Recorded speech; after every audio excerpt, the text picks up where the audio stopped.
Before we start the show, I do want to say that I always try to make a point of learning what I can about trying to do podcasting better, and I came across some best practices, and I've adjusted some settings, so this episode will be quieter than our previous ones.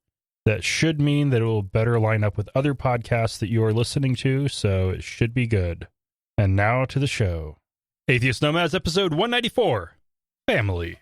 Womp womp.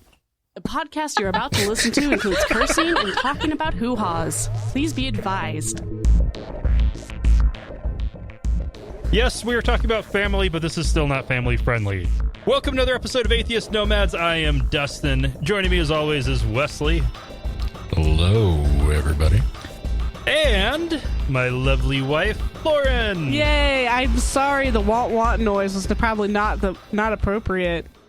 Not approps. Not approps. Yep. Yeah, and I'm drinking for two now, so. Yeah, he's doubling down on that scotch pretty hard right now. 12-year McKellen. See, last year, okay, it would have been Christmas 2015, Lauren's mom sent me money to buy scotch. Because my mommy loves him. So I did. And that scotch lasted all the way till Christmas. And I've been without scotch until Lauren bought me scotch when she told me she was pregnant. Yay! It was a consolation prize. What? It was a consolation prize because you lost the bet. Oh, right. Wait, I lose the bet and I get scotch? I was being nice. Okay. Yeah, like I said, it was a consolation prize. He was guessing conception at Valentine's Day, and I was going for Ides of March. I won. Yeah. But we both win in the end. I love Scotch. Scotch in my tummy. Not me, but yeah, Dustin. So, Wesley, how are you? Doing pretty good. You know, something I didn't actually talk about last show, but I probably should have. Friend of the show, friend of the show, Ralph Wallen, dude that came out here from Sweden for like just about a month. We went for drinks, hung out all day. Pretty fucking fun. Really good guy. I heard about the adventures with the Mad Swede. Oh, it gets better. We had Sam from Ask an Atheist out. We had a few other people out. It was a good time. Meredith drove our drunk asses around. It was great. I'm sure she's the real MVP. She is totally the real MVP on the shit. It gets better though. I have to dump a little dirt on though. You know, we started at Sound Brewery, then we went to Rainy Days, and then to Slippery Pig, and you know, everybody's having a good time. And then it was, I don't know, 9:30, 10. I mean, we had already been drinking for quite a few hours by then. And knowing your breweries and how you drink, those are all 10% beers. Oh, yeah, 10, 12, yeah. So those are insane near barley wine, and you're, shit-faced by that point. Oh, yeah, totally. Yeah. And then I was like, you know, Sam was staring at the audio equipment that the band was playing on at Slippery Pig just a little too much. And Ralph was getting a little quiet. So I called them both and we went out and went to Tisley's, which is a little British pub about a half block away. And I bought shots of scotch for all three of us. And nice. Poor Sam lost it. That's when he puked. Oh, we get told that against him forever. Dish and dirt. Oh, poor Sam. I felt bad. But, you know, yeah. He, like a fucking trooper, he kept on going after that, though. That kind of reminds me of why I can't drink bourbon. My brother, Scott, he's in a band. He drinks quite a bit, quite frequently. And he has this idea that after about 12 to 16 PBRs, it's time for some sipping whiskey. Sure. And I have this little issue where if I get too full, I can't burp. And... well, after 12 to 14 PBRs, there's a decent chance I'm there. And he kept pushing bourbon on me at that point. And it happened one too many times. And I can't do bourbon anymore. Oh, man. Oh, deed. Even beers brewed in bourbon barrels, I just No, it's gross. Ooh. It reminds me of Scott pushing bourbon on me when I'm already shit-faced. Brotherly love. Making me puke. Yeah. Yeah. Anyway, Man. we have a... Lauren, how are you? So tired. I've been sleeping 12 to 18 hours a day, leaning more You're towards sleeping for 2. I'm sleeping for 2. That's right. And I am cutting down on the caffeine, which means I can't have my normal headache medicine. So I've had a constant headache for a couple of days now. Oh, no. And it's just like, it's nothing bad, just mildly uncomfortable and just brain dead tired. So the commentary I'm going to be giving tonight it might be pretty bad. It might be off the wall. Yeah. Okay. Yeah. Yeah, just wait. And, because like what I'm already planning for, around December is we'll have a backlog of episodes ready. So there's a chance that I might have a night's sleep between the baby and recording another episode. There's also a decent chance that by that point I will just be hallucinating. Yeah. That will just make the show so much better. Betting on the second one there. Awesome. And yeah. Yep. You'll be having like these like dreams that you've done a recording, and then you'll wake up and think, did I record? And Wesley will be sitting there on the microphone going, hey dude, where are you? You're like, Wake no, up, man, wake up. we Hello." already recorded. No. Oh man. And last week, the first 3 minutes we recorded, I actually deleted because I had it all worked out in my head and then delivered it terribly. Because it's really hard to switch from somber to excited, and I was trying to do everything in chronological order, which is just, no, it did not work. But so I do kind of want to re-go over part of that. So yeah, found out last week that Lauren's pregnant. 2 days before that was when I buried my late father's ashes. Yeah.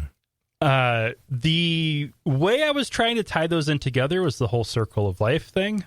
Oh, it didn't work. It didn't work at all. Well, the whole reason why we decided to even try to have a kid was because of the sudden death that we found out about. We were already planning for some distant point in the future, and then that just became, let's not wait. Yeah. So it is all very, very much tied in. And yeah, so we went out so my mom and stepdad came over for my mom's 50th high school reunion, and she'd suggested that we go ahead and do it while she's there because she didn't want me to be alone. And also she had the most good memories with him. I had the least bad memories. So it made sense that it would be the two of us. And we got out there and we were driving through Sucker Creek State Park in Eastern Oregon. And that was one of my father's favorite places. Since he grew up 30 miles east of there and then spent much of his adulthood 20 miles north of it. And it's a pretty awesome spot. So it made sense that was his favorite go-to place. And he was always he was an amazing photographer. And that is a wonderful place to go take pictures. And so we found a spot right across the road from a place that Lauren and I had camped at a couple years ago. And it's just up a little hill above the road next to the river. And there's a big rock right by it, and the mountain rises up next to it, and there's some trees, and there are a few flowers that had already started blooming. And desert parsley. Yeah. And that was the spot. So I dug a hole and dumped the ashes in, and very few words were said. There wasn't much to say. I think I did say one thing, and it was basically there's still a lot of unanswered questions, but we at least got one answer. And then as I closed it back up, I got the closure that I hadn't been able to get while his ashes were sitting in the studio. Hanging out on a bookshelf. It was sweet. He hugged his mom. Like, yeah. Aw. And one thing that was kind of interesting for me with it was I was trained in college on how to do funerals. And I've been to a lot of funerals in my life. This was not like any of those.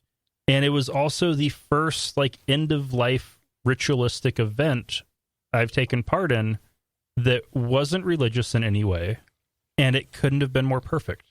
Nice. There wasn't much that needed to be said because there wasn't much to say. When somebody's been missing for 20 years and you only get an update because he died, there's not a whole lot to say. And to be able to, for his final resting place to be one of his favorite places, pretty awesome. And also it's a very easy to find spot as well. And yeah, it worked out great. And so, yeah, Carl Vern Williams is who will get to feed the grasses and the trees at Sucker Creek. All that was going on while Lauren was pregnant. We didn't know yet. Yeah. So this person comes out of nowhere when we find out that he died, and we're like, oh crap, we need to have a kid. And then 2 days before we find out I'm pregnant, we bury the ashes. It was interesting timing. Yeah. Yeah. I had a lot of fun. I was out hunting rocks, looking at rocks, kicking broken beer bottles around.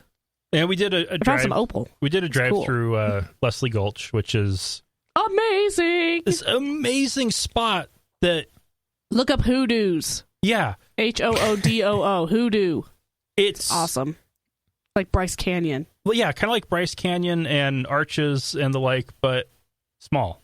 But tiny. You can drive through it in a half hour.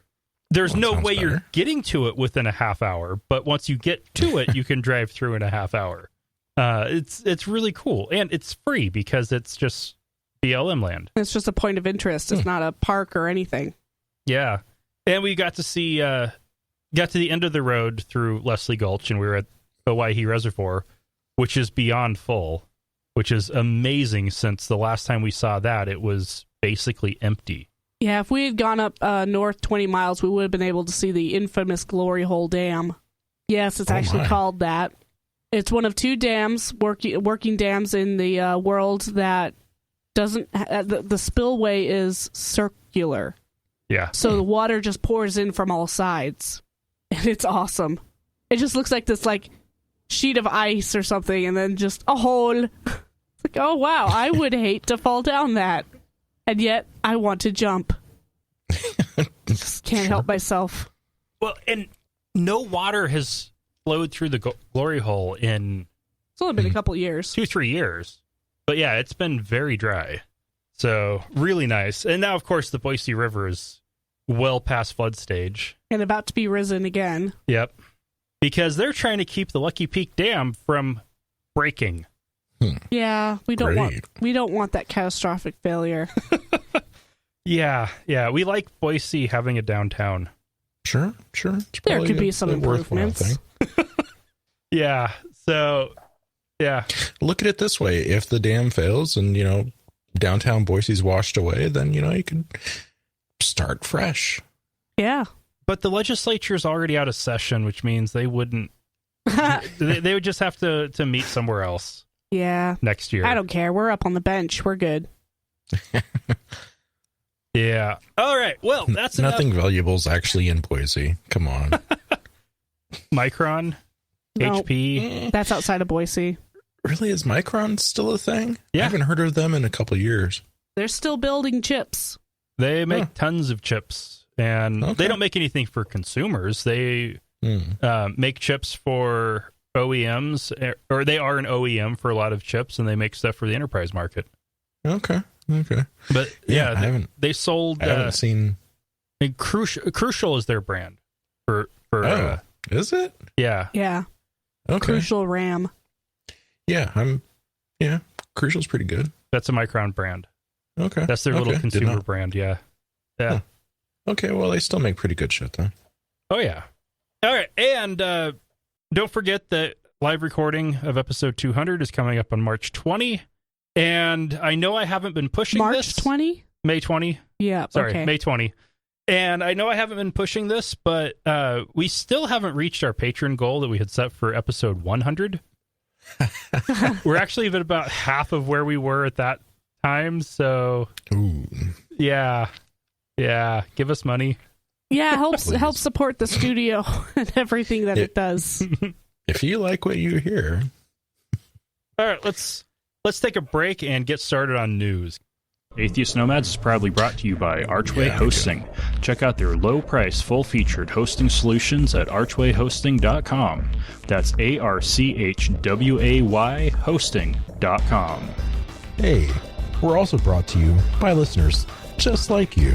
Find out how you can become a patron at patreon.com/atheist nomads. That's patreon.com/atheist nomads. I still think we should give out stickers to patrons. Then they could put stickers on their car or on their water bottles or on their trapper keepers. I like Okay, yeah. Sure. Those are old.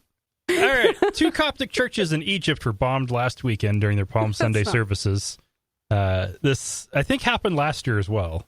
This time, 27 died and 78 were wounded in the suicide bombing in Tanta, and 22 were killed by a suicide bomber in Alexandria, including 4 police officers.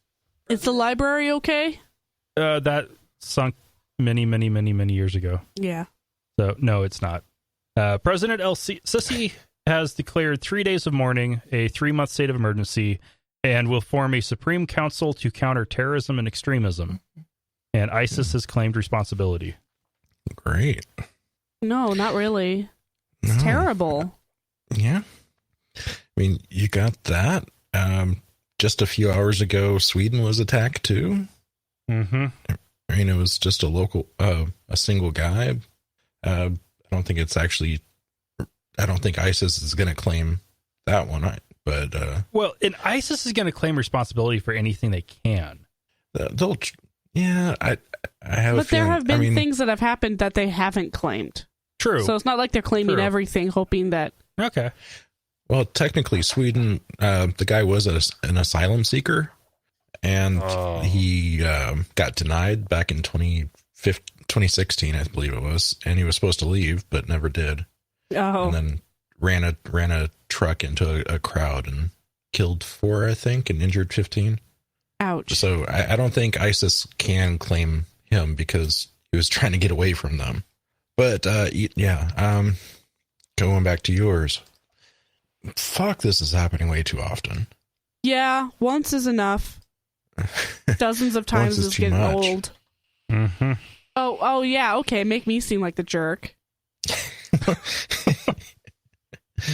Holy shit. Yeah, and it just keeps happening. Yeah. I'm no fan of religion, but this isn't the right way to go about it, guys. Just putting that out there. Yeah. Well, and with Egypt, they had their, let's see, they had the military coup to overthrow the military dictator. They then had democracy, which led to Islamists taking control of the government, which led to a new military coup. And much of this, ever since people wanted freedom there, which unfortunately a lot of them wanted freedom to be extremists, they're having to keep cracking down. And there is a tendency if they get a 3-month state of emergency, yeah, that's going to happen after they go through some constitutional checks to authorize it. Those have a tendency to not end. It's like a really sick full circle. Yeah. And that is the shitty thing with terrorism. It works one of 2 ways. Either you win, you get your goals, you accomplish your goals and your political motives, you break the will of the whoever it is that you're fighting against. Or you get cracked down on so hard that everybody loses. And that's what I'm afraid is going to happen here. Well, either way, everybody loses. Oh, yeah. One way or another. Goodness.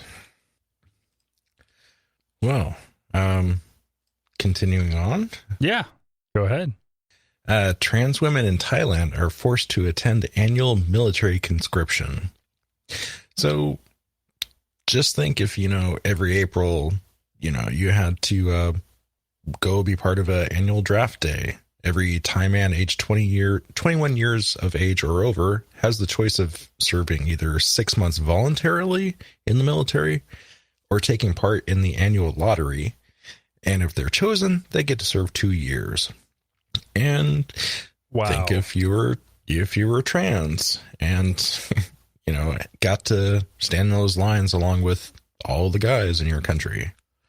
And yeah, I mean, technically, trans people aren't allowed to serve in the military in Thailand, but, occasionally they get, picked through the lottery because, that shit happens and they have to serve, and, having to strip down or be made fun of when you're going through, boot camp or anything like that is really fucked up. Because, yes. So the annual draft process only applies to men. Yep. So trans women should be exempt based on that. Should, yeah. Trans people aren't allowed in the Thai military, so they should be exempted based on that as well. Sure. And then that doesn't always work. Damn. No, I mean, people slip through the cracks sometimes. The exemption that trans women can receive comes with risks and often potential mental harm. Some only receive it if doctors have diagnosed them with gender identity disorder, status that activists deem stigmatizing anyways.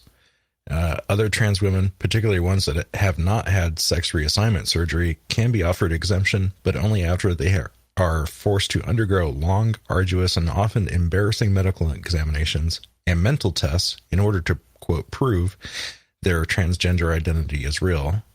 And after a trans woman undergoes sex reassignment surgery, she is exempt from military service for the following 2 years, or if diagnosed with a gender identity disorder, she can be exempt for life.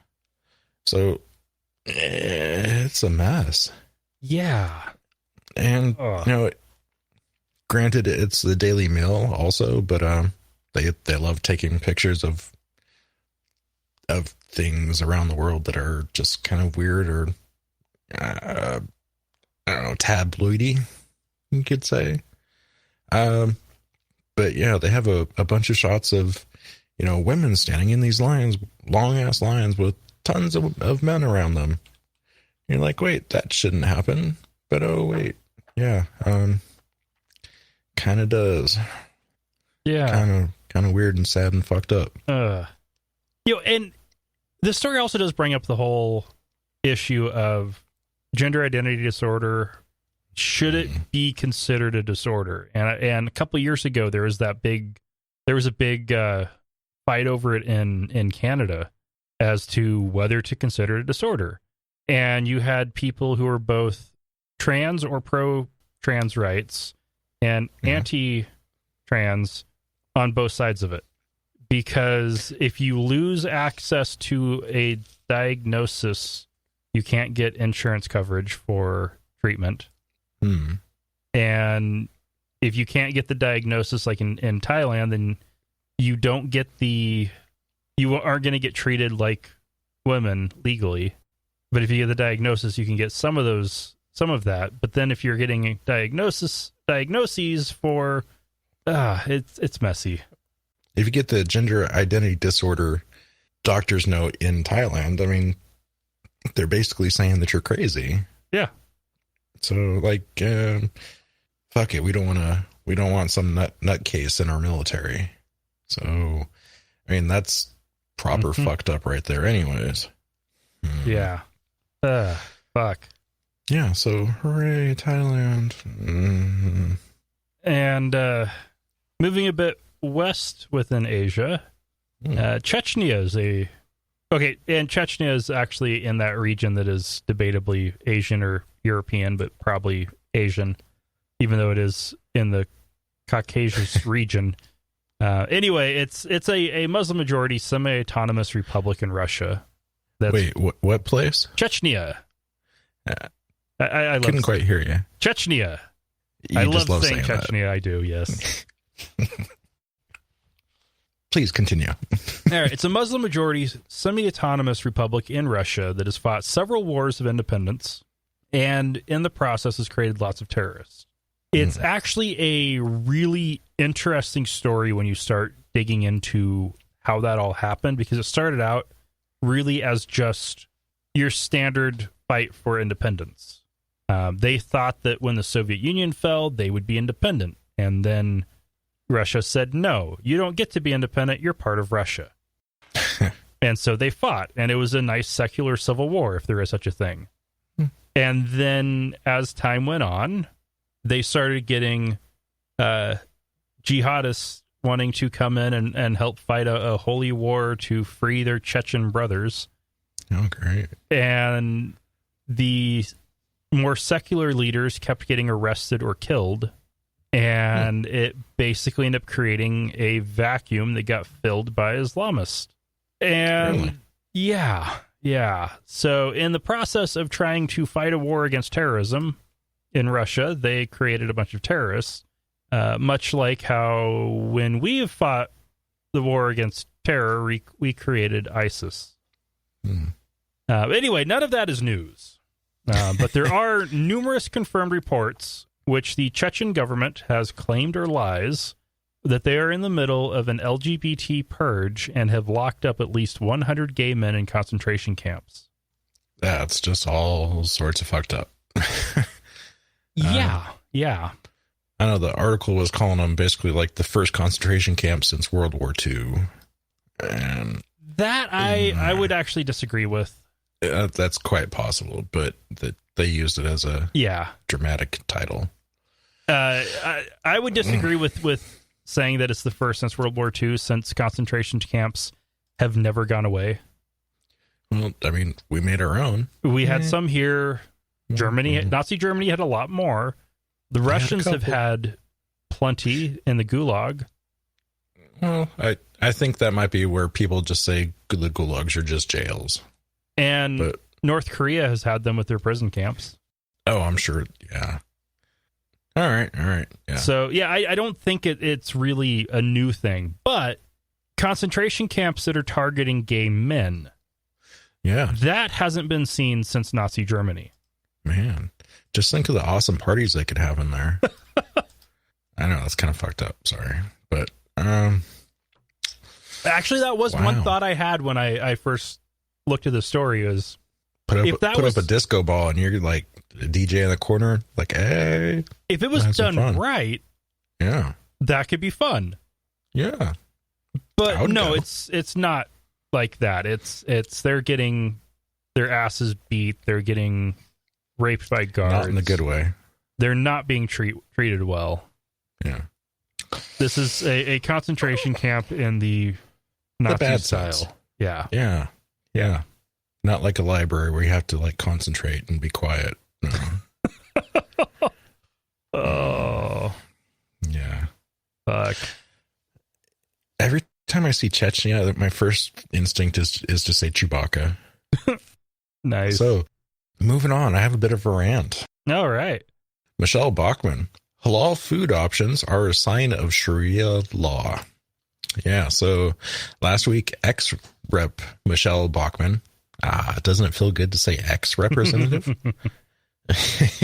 Warned that the United States is embracing more and more of Islamic Sharia law, claiming that Islamic organizations like the Council on American Islamic Relations are wildly successful in advancing the implementation of Islamic law through public schools, through public accommodations, the community centers, community colleges, etc.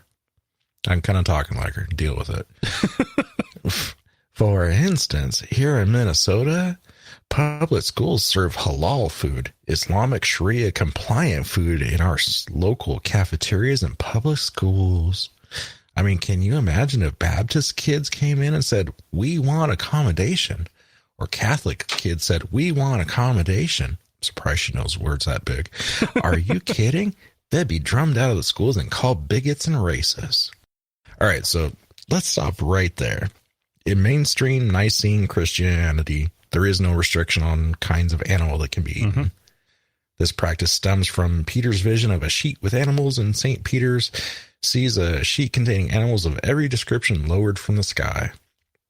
Also, it's probably not much of an issue of having pagans pray over your food before you eat it anymore, especially after the witch trials in Salem, because, you know, it kind of got rid of them all, of course. Sure. Yeah. And let's not forget Seventh-day Adventists generally avoid eating meat and highly spiced food. So I bet Seventh-day schools have vegetarian options. Oh, and yes, they do have vegetarian options. And Adventists, while they often, they encourage vegetarianism, the requirements are actually a lot closer to halal. Yeah, totally. And if you don't have a vegetarian or at least non-pork option at a cafeteria and there's an Adventist student there and you don't provide accommodation, you are going to get your ass sued. Oh, yeah. Somebody's getting their ass so hard. Yeah. And I'm not even done with this one. This one's fun. In addition, meat consumed by Christians should not retain any blood, a practice both Jewish and Islamic methods of slaughter also prescribe, and also one that is done by most slaughterhouses throughout Christendom. So the slaughterhouses already follow the fucking Christian dietary rule, so you don't have to. So if Christian kids actually had any dietary restrictions, they would have been observed for the last couple of thousand years. And continuing on about Bachman, she also claims that businesses are increasingly forced to comply with Islamic Sharia law.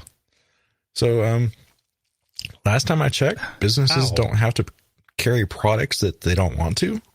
But if a business either finds a Muslim neighborhood spring up around them, or they open in a neighborhood with a large Muslim community, it very well might behoove the business to carry products that people around there want to actually buy.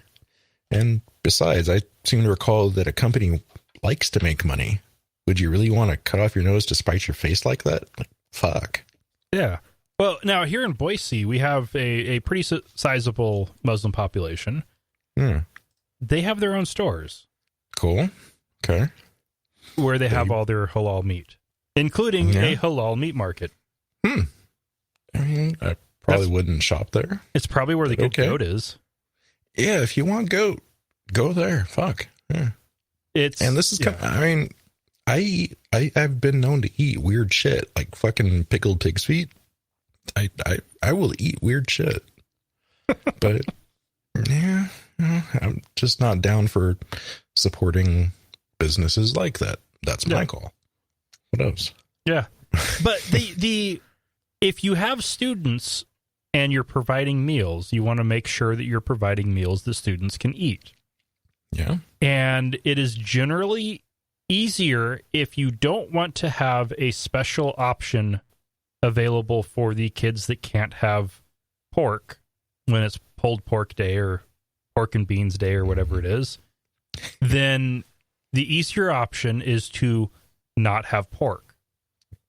Well, you know what? Sure is easier to cook one meal than it is to cook four. Especially if it happens to be a school where 10, 20, maybe 30% of the student body has certain dietary restrictions. Yeah. It's a lot easier to just do one menu that everyone can eat. That's not Sharia law. That is being a good steward of taxpayer money. I just keep thinking back to my ex-girlfriend's house. Ex-girlfriend's house. This has been a long time ago. Whenever it was dinner time, the mother would actually cook 4 different meals. Oh, wow. One for her, one for her husband, and one for each of her 2 kids. And it was weird as fuck, and I always felt uncomfortable as holy fuck over there. Why would you do that? You just, no, you don't. You cook something that everybody can eat. Wow. Fuck. Or if you were that mother, you say, fuck it, this is what's for dinner. You're eating it. Mm-hmm. But no. Ooh, creepy. Weird.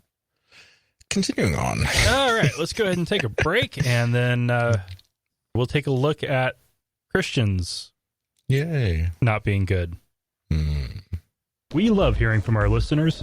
You can email us at contact@atheistnomads.com, tweet us @atheistnomads, send us a message on our Facebook page at facebook.com/atheistnomads, or better yet, call us and leave us a message at 541-203-0666.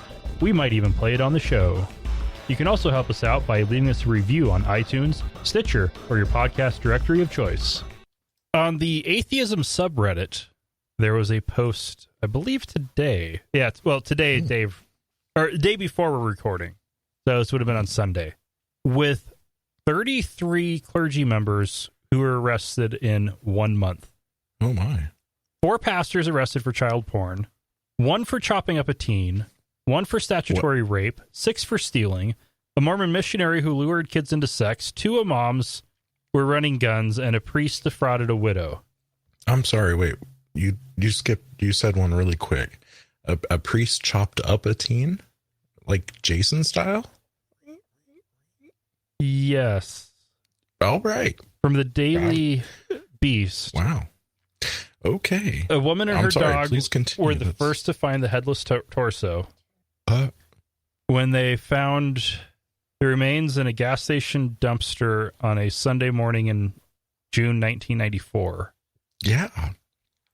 The body's head, legs, and hands were missing. 2 blood-stained kitchen knives were wrapped in a nearby plastic bag. And a mattress topper, rubber gloves, bath mats, and a bloodied flannel shirt were also inside. Yeah. She thought it was a mannequin, but it looked like a real person. Because it was. The victim was somewhere between 14 and 17 years old. That's not creepy at all. 2015, the victim's sister saw a National Center for Missing and Exploited Children web posting about this unidentified body belonging to an adolescent male. She thought it might be her missing brother. Shit. From 21 years before. Police talked to some of the siblings. They did some DNA testing, which identified the body. And then they finally tracked down the killer. Holy fuck. That is awesome in the most fucked up way. And at least she got justice. Yeah, and Hyde, by the time of his arrest, was 60 years old and was still working for a faith-based mental health counseling business as a counselor. Mm-hmm. Frequently in contact with children. Yeah, no. And he'd already been a suspect in at least 1 child exploitation case. Oh, great. Yeah. Man, just no. Goodness. Yeah. So, yeah, you said 30? 33. 33. So I'm not going to go into all of them, but there were a few others that caught my eye. Abel Eku is a pastor in Benin who has been serving his church, had been serving his church in the small West African country for the last 25 years. Then on January 22, the day his church was hosting an international conference, he planted bombs in the auditorium. Sure, like you do. Yeah. The police were called in and were able to remove the explosives. And on March 7, he was arrested and has confessed to manufacturing and planting the explosives. He had been given to the church by his parents as a first fruits offering after it had taken them many, many years to get pregnant. And he was not given a choice in what career he would enter into. Then 25 years later, he had marital issues, probably means he cheated, was fired, and was mad enough about it to make and plant the bombs. And he also claims he was the one who called in the tip that the bombs were there. Okay. Yeah. Holy crap. Well, I don't even know where to start with the holy crap. Well, okay, his parents, granted, yes, this was more than 50 years ago, but his parents gave their child to the church because God helped them get pregnant. Well, he must have been a little shit or something. Must have been a little terror, and they're like, fuck it, you take them. No, the first fruits offering thing, that's a real thing, where what would have happened by that point is, after reading about it in the Old Testament, they would have prayed to God that, if you give us a child, we will give him back to you. Huh. Okay. And then they Is that in hopes that they'll have another one? Or just thanks for letting us have one. Here you go. Yeah. In hopes of at least having one. Hopefully that if you honor that promise, that God will grant you more. Oh, okay. Well, I hope they didn't have any more kids. That detail I either wasn't in the article or I didn't see it. But yeah. So he was forced into the ministry. Well, all of our listeners, this shit does happen. 33 clergy members arrested in the last month. Okay. Mm-hmm. Unfortunately, Trump and company are like, that's what's getting reported on a lot more. So if you see stories like this, pass them on to us. Fuck, we'll talk about them. If you see them, tell us. Yeah. We got one guy on the Facebooks that are posting stories to us in private messages a lot, like a few a day. So it's up to you guys. Let us know. We'll talk about it. Yeah. Okay. Fuck. So the first fruits thing, that's crazy. Yeah. Then he goes into the church with marital issues. I'm guessing cheating because that's the only kind of marital issue that's going to get a pastor fired. But at least in the U.S., you get one get out of jail free. Only if you get right with God. Yeah. If you go and say, oh, we're having this trouble, this happened, you confess. Like Adventist pastors get one free usually. At least if you're descended from Ellen White, you definitely do. But most get Ellen White. You get 3 strikes, don't you? Oh, just even then. At least, okay. It was my youth leader growing up. His dad had gotten in trouble for cheating on his wife. Yeah, and he was the cheater pastor was Ellen White's grandson, I believe. Oh wow. And so he got great grandson. He got transferred, got his divorce, and then was fine. Wow. And it was quite the scandal. Man, oh man. But yeah, usually you get one, and apparently in Benin you don't. But holy crap, to get fired and then make bombs? He says and then report yourself, supposedly. Yeah. He said he just wanted to freak them out. Well, he could have just had a bomb scare and not planned the bombs. Right. Wow. Well, hooray, winners. Yay. Yeah. All right. Just like Pastor James Rakin of the Bellevue Baptist Church in Hurst, Texas. See, he was having some computer trouble. And so what did he do? He took his computer to the Geek Squad at Best Buy, where the Geek Squad geeks found child porn and called the cops. James Rakin, you're a fucking idiot, first of all. Second, you're an idiot twice over because, well, Best Buy Geek Squad has been working with the FBI and like passing information between there. So if you should do your research before you look into who you're taking your computer to get it fixed. Yeah. So this is just funny. And for the fact that they found it suggests he made it easy to find. I don't know.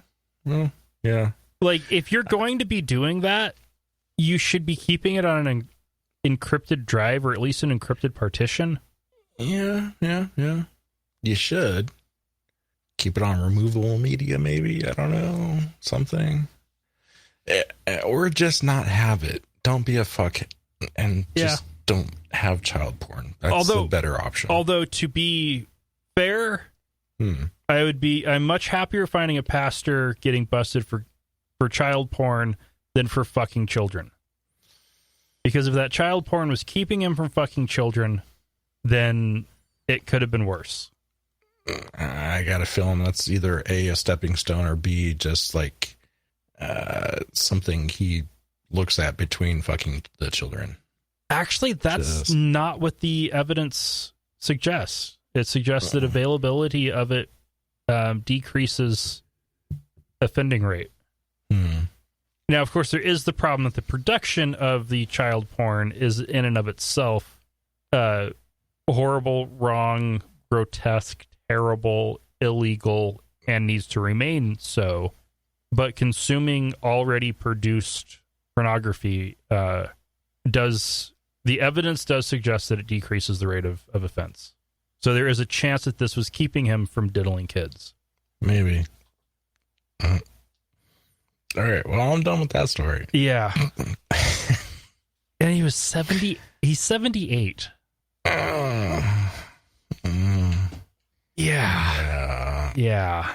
All right. So if you thought that one was bad, Pastor Cordell Jenkins and his friend Anthony Haynes from Toledo, Ohio, have been arrested for sex trafficking of children.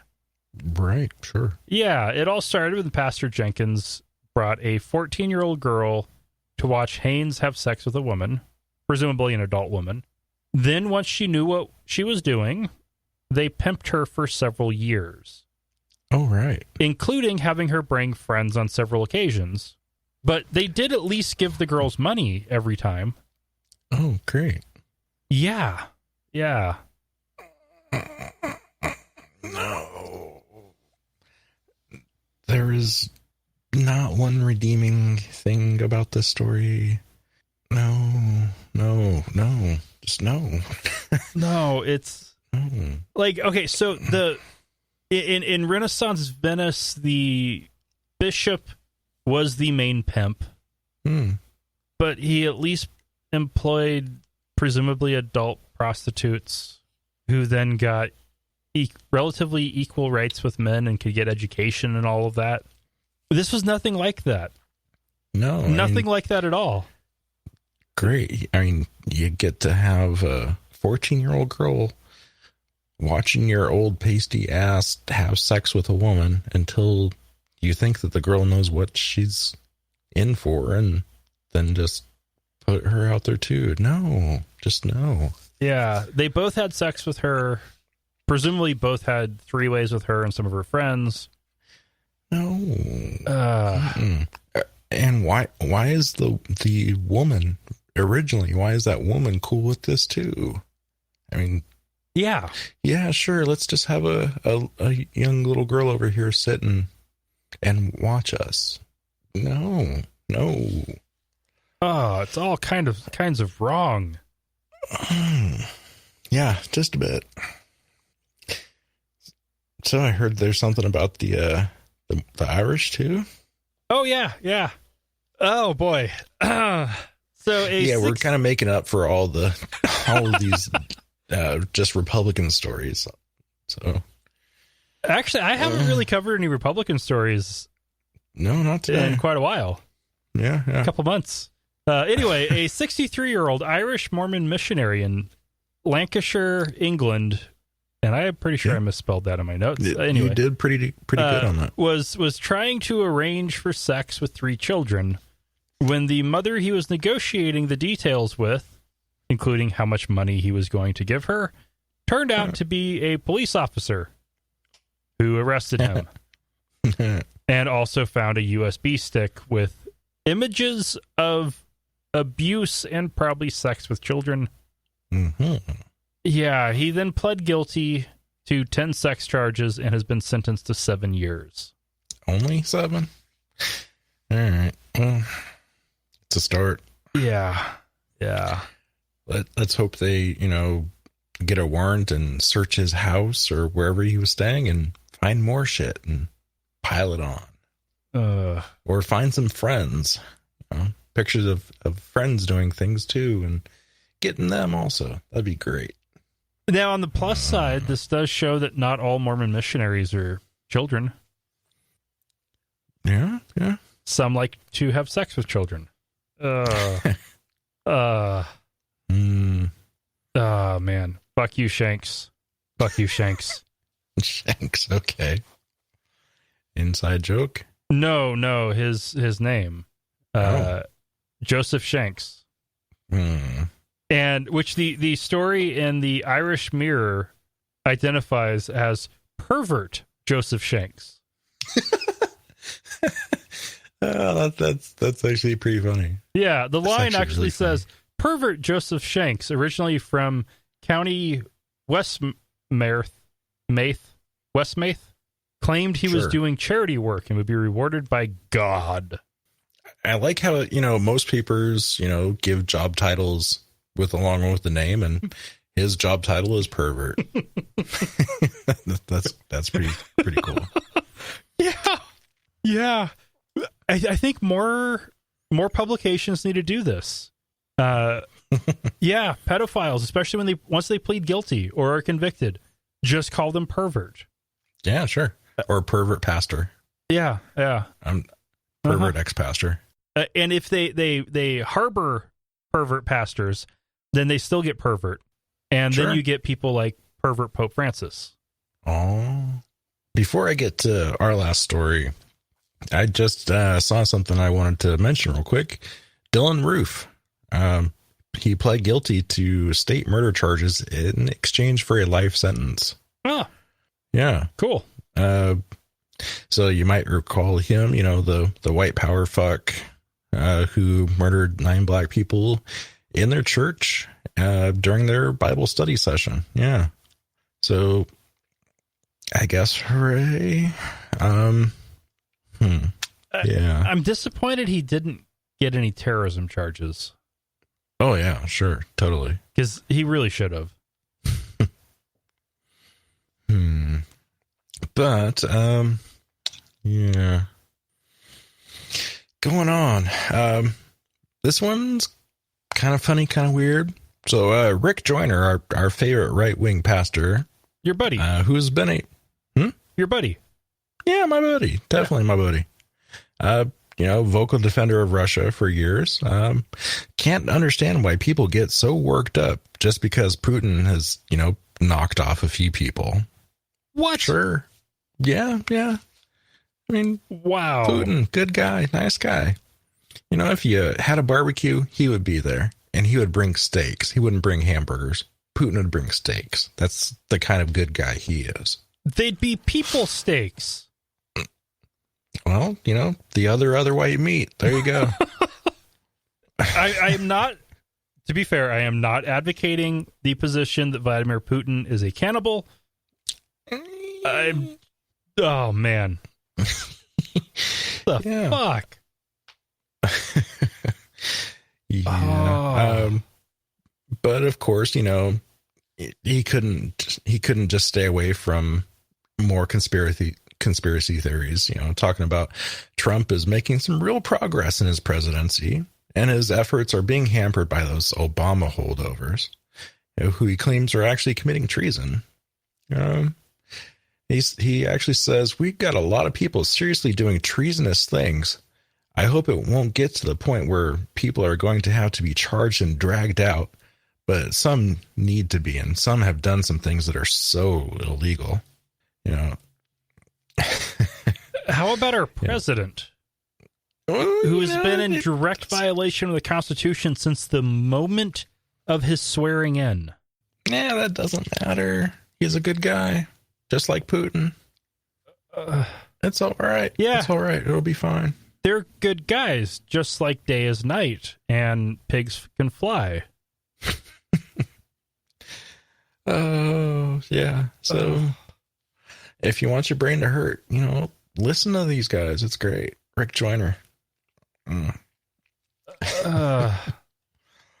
God damn. So, what are you going to do? God damn. Oh, well. So. All right. Last break. All right. As a listener of the show, I'm going to assume you love my sexy vocal stylings. If you love the rest of the show as much as my voice, consider giving us the resources we desperately need to purchase quality cocaine and Red Bull. We make it super easy to make a one-time donation or to support us on a per episode, monthly, or even annual basis using PayPal or Patreon. Find out more at atheistnomads.com. Use the links on the right side of the page. $1 an episode is all we ask. All right, there was quite a bit of feedback, but it can all be summed up as congratulations on the upcoming baby. So thank you all of you who sent congratulations. It is much appreciated. It is very surreal at this point still, but that should get more real with the ultrasound in 2 weeks. So it'll be like a peanut or a walnut versus that sunflower seed thing. Let's see. We're now up to lentil. A lentil. Next week we'll be up to blueberry. Okay. Now you're into sizes I know. I'm not familiar with lentils though. And then by the ultrasound, we should be up to about grape size, which is followed up by kumquat. Right. At least according to the site I've been looking at. Yeah. Oh, kumquat. The basically what we'll find out from that ultrasound will be, is it just one baby like it should be, or are there more? Oh, that would be funny if it was triplets. That would be highly, highly unlikely. Like, triplets would be like a statistical near impossibility. Since Maybe so, but it'd be minivan time then. Those virtually only happen in the case of fertility treatments. Yeah. And twins, as it turns out, they are terrifyingly common. Even when you, most twins are because of fertility treatments, but even when you take those out, it's still more than 1%. Wow. That is pretty common. 1 in 85. That is... Wow. Yeah. Holy crap. So, yeah, we'll get the answer to that and better clarification on time frames and age and whatnot. Pretty neat. Yeah. It'll be cool. And we'll be able to see evidence of a heartbeat, too. Oh, boy. Hey. All right, and no new supporters. Oh, come on. Next week, one new supporter, one of you. It's time. It's time. Pick up the plate, put a buck in the plate, pass it along. Yeah, definitely. Do it. Do it, or we'll have Warren Jeffs on the show. Or, some other famous religious leader. No, we'll do it. We'll change it. We'll change the format to Christian. Or we can just go with there's going to be another mouth to feed argument. Oh, one other thing that's good news, though, I do want to cover. Rocco and Bucky both had checkups today. Right. And Rocco's been exhibiting signs of vision loss for a while. Oh. So the vet took a look at his eyes, and his retinas are fine. He doesn't have cataracts. So everything in the eye seems like it's all perfectly good and intact. His pupil response is absolute shit, and his reaction times are absolute shit. It's probably all because of nerve damage from his brain injury. Well, he did get hit pretty hard, right? By a truck. Yeah. Yeah. There's a dent in his skull. Like a right angled dent. Yeah. So I'm laughing with him. Well, and it seemed weird that the first year, everything was fine. And then after that, he started bumping into things all the time.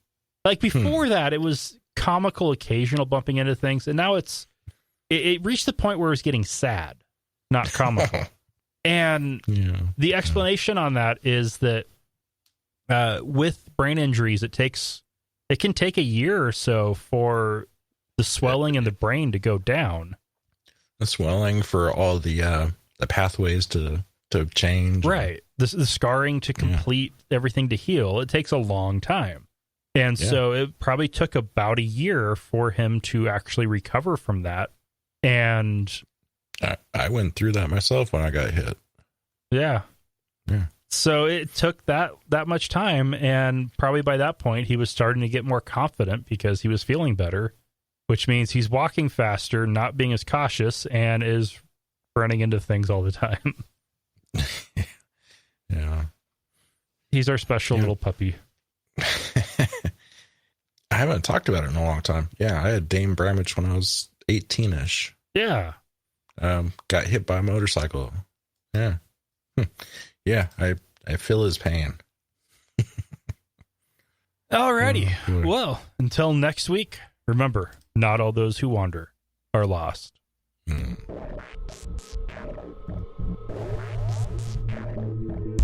Thank you for listening to another episode of Atheist Nomads. You can find show notes and contact information at atheistnomads.com. Follow us on Twitter at Atheist Nomads and like us on Facebook at facebook.com/Atheist Nomads. Please subscribe to the show in iTunes, Stitcher, or your podcatcher of choice. And while you're there, feel free to leave us a review. Theme music is courtesy of Sturdy Fred. Until next time, this has been the Atheist Nomads.